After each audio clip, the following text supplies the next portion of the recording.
और चीता बड़ी लंबी टीमां करना शुरू हो गया। ताड़ी मारो भाई, छोटे बच्चे आ, मैच शुरू हो गया भाई। आज की तरीक की पहली कबड्डी शुरू हो गई है। देखो जरा चा स्वाद वाला माहौल बनाता उस्तादा ने फड़ के। और देखो जरा एक बारी धूड़ा डालती है मुंडिया ने।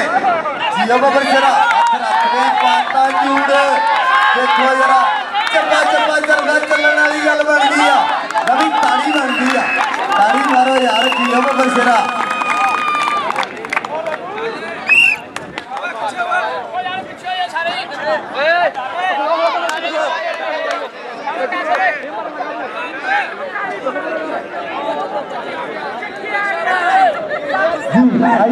साडे चीफ गेस्ट जनाब मियां मोहम्मद बिलाल साहब जनाब इंशाल्लाह चंद लम्हे तो बाद साडे स्टेज की जिन्नत बन जा रहा है। आज की तरीक के जनाब साडे चीफ गेस्ट होंगे।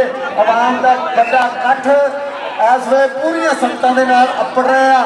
और जनाब उस तरह ही साडे चीफ गेस्ट भी अपड़ रहे हैं। जनाब असीं दिल दीआं थां कराइयां तो वेलकम करांगे चौधरी मोहम्मद बिलाल साहब नूं, जिन्हां ने अपने कीमती वेले को समा कढ के तशरीफ लैके पहुंचना। जनाब इंशाल्लाह चंद लम्हे तो बाद साडे स्टेज की जिन्नत होंगे जनाब मियां मोहम्मद बिलाल साहब। और उन्होंने आज जनाब मियां मोहम्मद नईम मंजूर साहब जनाब मियां नईम मंजूर साहब जनाब साहब का चेयरमैन आई की जंग के लाड़े होंगे। चेते चेते प्राणे होंगे कमेटी के चेते चेते सदे में पुजन इंशाल्लाह शुरू हो जाएंगे। सारे मेहमानों की आमद शुरू हो जाएगी। जिन्होंने सज्जा मेरिया मित्रा ने एक दूए मोढे ना मोढा ला के इवेंट करवाने एक दूए का साथ दिता। उन्होंने सिर कट के ना जनाब उस्तादा ने उस्ताद मलक बाबर पाया। उन्होंने नाल राशिद पट्टी टीम सैकटरी जनाब राशिद पट्टी साहब मेरी बरादरी। उन्होंने नाल मलक अब्बास बासा साडा भाई एक बड़ी कमेंटेटर भी है साडा दोस्त मलक अब्बास बासा। ये भी उस्ताद मलक बाबर भाई का शिरदा। उन्होंने नाल साहब फौजी साहब।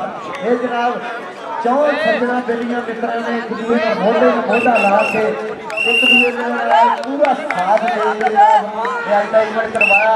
और जनाब साडा भाई कुल्फी और बंगा गुड्डी इन्होंने भी पूरा साथ दिता भाई। पानी कराना हो या ग्राउंड तैयार करना, रस्से बन्नने, स्टेज बनाना, इन्होंने भी पूरा साथ दिता भाई बाबर भाई का। लेजेंड प्लेयरों के एक बड़ा साडे भरावां दा नाम है। इन्हों की कबड्डी असीं बड़े समा देखी आ। और जिदा का सुभाव इन्हों का होंदा ही अच मुंडे उदा घट सुभाव वाले मिलते हैं। ठंडे सुभाव के जी कहते ना पलेरी वो होंदी सी इन्होंने मुंडिया के विच। तो अज भी भावें बाहर खड़ के देखते हैं लेकिन देखते इस पूरे चैनल तो कई लोग साल देखते होते हैं। क्योंकि अजकल 90% बंदे सिर्फ पूरी कबड्डी देखते हैं पूरी टीम की है। किन्ने किन्नियां कौडियां पाइयां ने किन्ने किन्ने जफे लाए देख के इसे कौडी गल कर सकते हैं।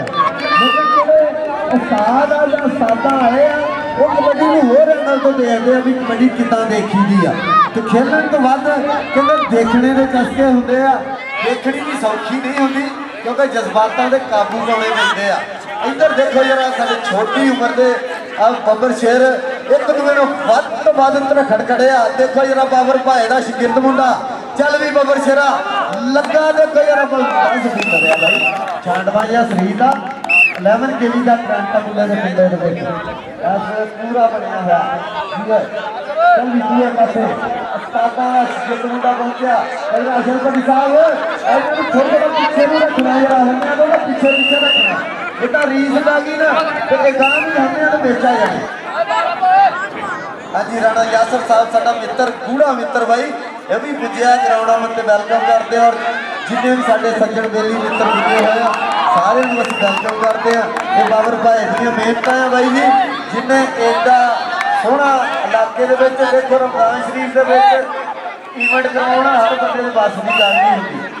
क्योंकि ज्यादा तो नहीं अभी अगे ज्यादा कह सकते हैं कि मुंडे रोजे भी रखते हैं तो अगे अफ्तारी करके फिर खेलना भी मुश्किल होता।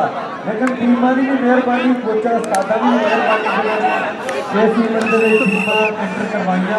और जनाब साडा भाई बाबर भाया उन्हें ये अज का इवेंट करवा के तकरीफ रकम की कि रमजान शरीफ के भी कबड्डी होंगी आ।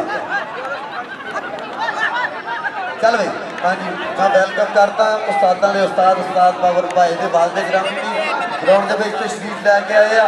दिल दियां अथाह गहराइयां तो वेलकम करते हैं उस्तादा जी। जी टीम आ रही है ना इंतजामिया कमेटी के नाल राबता करो भाई जी। उस्ताद बाबर भाई नाल राबता करो भाई जी। जी टीम आ रही श्रीनगर की टीम पीर सैयद काबिल शेख कबड्डी क्लब उस्ताद मोहतरम उस्ताद मुदस्सर बेल्डा का उन्होंने सरबराही के टीम ग्राउंड इन होनी है इंशाअल्लाह।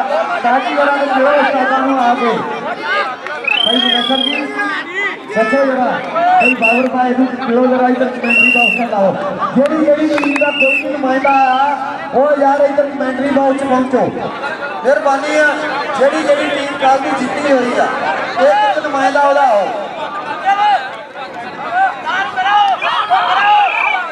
जी है क्या बात है। उधर तो भावें तेरी सलाह ना ही बनती बाजा बूजा दे के तेरी खड़े कर लिया आ जी है।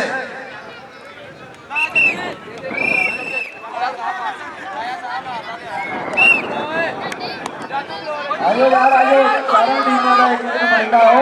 जी टीम की कल की जीती हुई है एक नुमाइंदा आओ आपको उस्ताद बाबर भाई रख लो मैचों का शेड्यूल दसिए जी कितना मिला भाई दर्शन साहब है जनाब 193 टीम सैयद काबिल शेख कबड्डी क्लब के हेड कोच जनाब उन्होंने नाल साजिद खिजर साहब भी तशरीफ लाए हैं। और इस तो इलावा कल दी जेतू टीमां का कोच कैप्टन उस्ताद कोई बंदा आ जाए मेहरबानी थोड़ी ठीक है कबड्डी क्लब के साडे कोल मौजूद है। इस तो इलावा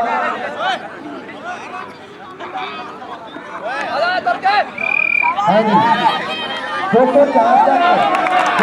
तक का नुमाइंदा हो जी आजो भाई जी 209 तक का भी एक आ जाओ। और उस तो अलावा वो लाना आजो भाई आजो जल्दी करो।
हाँ जी पाकपतन कबड्डी क्लब 204 चंद्र भी आ रहा है जनाब पीर सैयद काबिल शेख कबड्डी क्लब को भाई मुदस्सर साहब भी पहुंच गया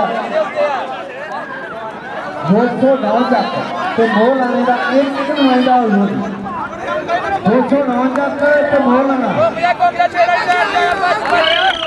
209 तक भाई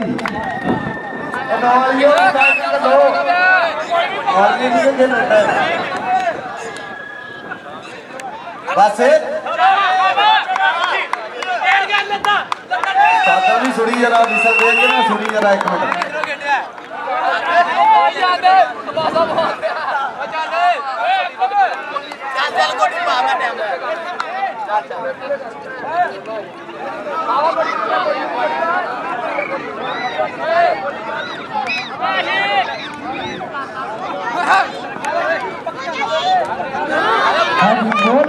बंदा आ जाओ भाई लाइया पैन लगियां मुड़ के कोई एतराज कोई काबिले कबूल नहीं होना ना असी वीडियो बना के विखानी है। अगर आए या तुम टाइम दिता ही अफतारी तो फौरन बाद का तुम इतों तक क्या ही साढ़े को कर लो अफतारी पर तुम बहुत लेट हो गए लेकिन टाइयां पाने लगे भाई ताकि टीमों ने तैयार होने भी 10 मिनट लाने हैं।